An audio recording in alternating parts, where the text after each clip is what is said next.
Hi everyone, welcome back to my channel. In today's video, I want to recommend you some FF romances that are perfect for a beach vacation or in general to read during summer. I will have some newer releases and some older releases, so if you're looking for books to pick up from your library, don't worry about it, there are going to be a few options. The first book is a newish release that I read a few months ago and I'm still absolutely and undeniably in love with. It's Mistakes Were Made by Meryl Wilsner. I expected nothing from the book. I love the premise, but I've read the debut novel by this same author and I hated it. This one, though, is perfection and it fully reinstalled my interest in the author and their work. Mistakes Were Made is many things. It's a MILF romance, is the best friend's mom romance, it has an age gap, it's sizzling hot and summery and absolutely incredible. I could not stop reading it. Highly recommend it, obviously, especially if you're looking for something spicy. I know that it's hard to find FF romances with a higher heat level. I'm going to release a video soon with all the finds and all the books that I've read and loved in that category. So if you're not subscribed yet, subscribe and you'll see that video. This book has a dual point of view. It follows Cassie and Erin. Cassie is a student and she once goes to a bar and meets a woman that is obviously much older. Her name is Erin. They have a very fun, no strings attached night together to then realize on the next day that Erin is actually the mom of Casey's best friend on campus. So as you realize, this is a very touchy situation. It becomes progressively more and more complex as they realize that the chemistry that they have is actually really hard to fight. So they continue to meet in different circumstances and they continuously lose the fight to their temptations. At some point, the relationship becomes serious enough so they have to figure out if they're going to come clean with it or they're going to just break up. This is a very spicy romance, as I've said, and it's also full of angsty tension, which I loved. I think it's one of the most perfect combos. It's also funny at times, so I think it's just a really good amalgamation of a lot of things that I love in romances. There's an inherent conflict to their relationship because of the age gap and their friend groups and where they are personally in their lives. I love this. I need more of that kind of thing in FF romances. I just need them to be more daring and tackle topics that maybe we don't find as palatable in real life because it's just interesting to read about. The next book that I want to recommend is The Definition of a Summer Romance. It's In Her Accord by Tamsen Parker. It's a summer camp for adults type of romance. I would say it's a resort, but for some reason the premise mentions summer camp for adults. So I'm just going to go with what's written on the back of the book. The story follows Will and Evangeline. It's a brother's best friend romance, which I undeniably love. I think the angst part of it keeps me entertained. So one of the women has plans for the summer. She wants to do some cave explorations, but the cave that she's interested in professionally, it's her job, collapses. So she has to change her plans. Her brother calls her and tells her that he broke his leg and he needs someone to fill him in as a tennis instructor at this summer camp for adults. Tennis for a while as well, so she agrees to help him out, and also she knows that she's going to spend some time with his best friend. with whom she's been in love with for a very long time, but who never treated her seriously and never actually knew that she's interested in women as well. The main thing that makes the story particularly fun is that these two have to share a house. And they've never done this before. They've never been as close. So throughout this experience, they inevitably consider each other and look at each other differently. I love the chemistry between the two leads. It's a butch femme romance with a very dominant femme character.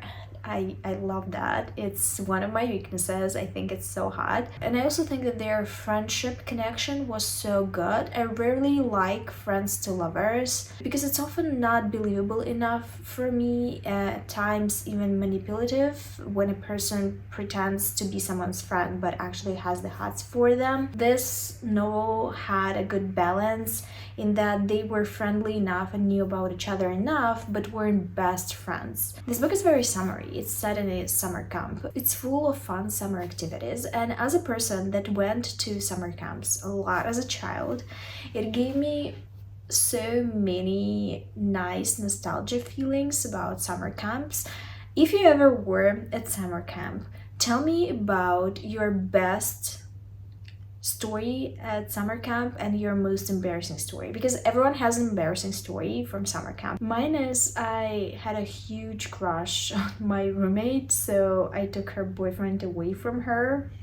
Yeah, that was not my proudest moment. The next one is obviously Delilah Green Doesn't Care by 𝕊𝕆𝕀𝕸𝕃. It is time to read the second book in the series, I think, and it's gonna happen this summer because 𝕊𝕆𝕀𝕸𝕃 writes the most perfect summer romances that feel mature. She does include a lot of angst, a lot of real conflicts into it, conflicts that have to do with family, which are one of my favorite types of conflicts. This romance follows Delilah, who is a wannabe photographer in New York. She wants her career to elevate, but nothing really happens for her. She's a big fan of casual hookups, and she's not into building long-term relationship. Her father died and left her to the care of her stepmother, with whom she never quite built a relationship. Because of that, Delilah never felt supported, never felt like a part of the family, so when she turned 18, she ran off. She barely communicated to them until Astrid, her stepsister, asked her to come to the wedding to be a photographer. So now she has to confront all the unpleasant experiences and all the people that she had left behind. One of those people is Astrid's friend, Claire. They never had a good relationship. Delilah always felt like Astrid's friends were making fun of her. Claire changed a lot. She's a single mom, a business owner, and she has a very precarious relationship with the baby daddy of her daughter. Claire is attractive, she's fun, she is charming, and Delilah finds that she's very attracted to this new version of Claire, though she doesn't really want things to get serious. And of course, things very quickly get serious between them. I love it when a character comes back to their hometown, not to boast and to prove something to the people there, but to figure out why their childhood wasn't great, rather to come to peace with themselves. And this book does this trope perfectly. It's also really funny. The chemistry between Delilah and Claire is off the charts. I think this book also lays a perfect ground for more books to come. This is a trilogy, and I genuinely want to know what's going to happen to the other characters. I think 𝕊𝕆𝕀𝕸𝕃 is a master of mixing up angst and humor and adding a sprinkle of romance in it.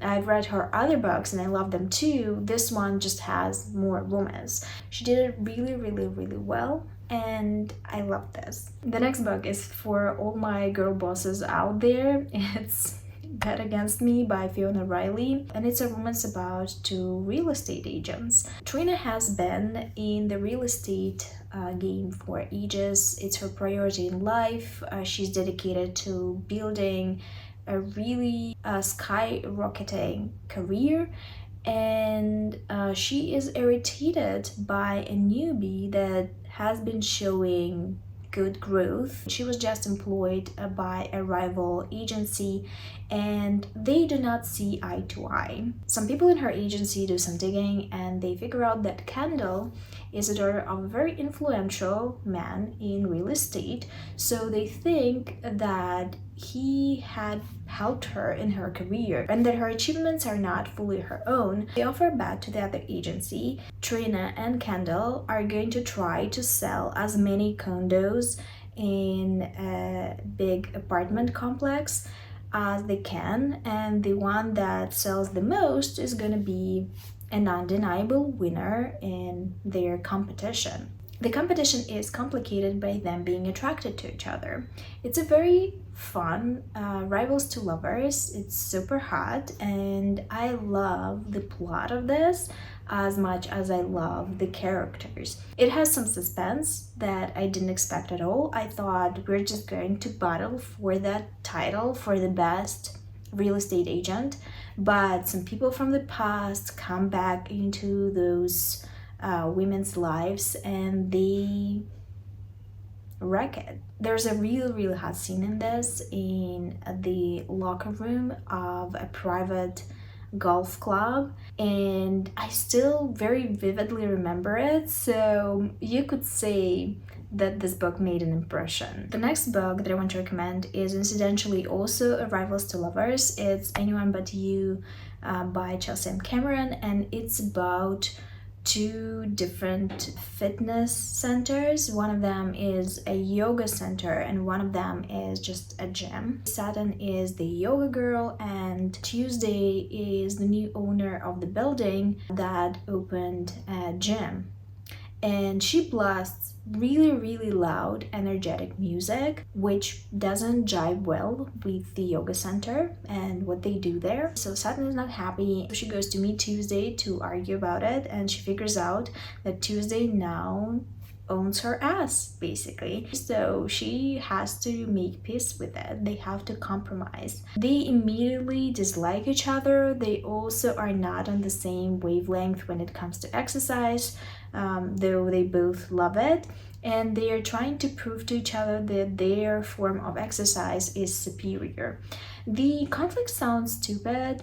It kind of is. It's very petty, but it's one of those enemies to lovers, enemies is a big word here, that are on a more lighthearted side. So if you're looking for a less angsty type of book, this is going to be a perfect pick because it also has a really good chemistry. The relationship between them was very fun to read about, and I think that the setup is quirky. It's cute. What 𝕊𝕆𝕻𝕁 Cameron is also good at is realistically describing spicier scenes, and her stories always feel queer in that she always includes queer friend groups in them, which makes the romances more realistic because most queer people have queer friends, and I don't think a lot of romances account for that. So this is a very small element that makes 𝕊𝕆𝕻𝕁 Cameron's books better, in my opinion. The last book that I want to recommend is The Single Matchmaker by J.J. Arias. It's a pretend to be my fiance type of romance, so fake dating, fake fiance type of romance. When I think about this book, the thing that immediately comes to mind is summer, because it's set in Miami and it's mostly warm out there, so it makes sense that I associate it with summer. The story follows Libby, who inherited her grandmother's matchmaking business and who struggles herself with her romantic relationships because her late partner dumped her. So she decides to hire an actor to play her new fiance. Instead of an actor, she goes with the only actress named Regan, and they decide to play pretend. They have a very good chemistry, and Libby is very surprised by it because she finds that she genuinely is attracted to this woman and she doesn't know what to do about it. It obviously is a sexual discovery type of book because Libby didn't know that she could have feelings for another woman before she met Regan. I think that this book genuinely touched on a lot of topics that a lot of other books never do. I really enjoyed this. I was actually surprised how much I liked it because it's an indie book and I'm cautious of most indies. It's really fun, it's really good, and I think it's wildly underappreciated. This is it for today. If you want to recommend me a Sapphic summer romance, leave it in the comments. I'm always receptive of that. And on that note, thank you for watching this video. I will see you soon.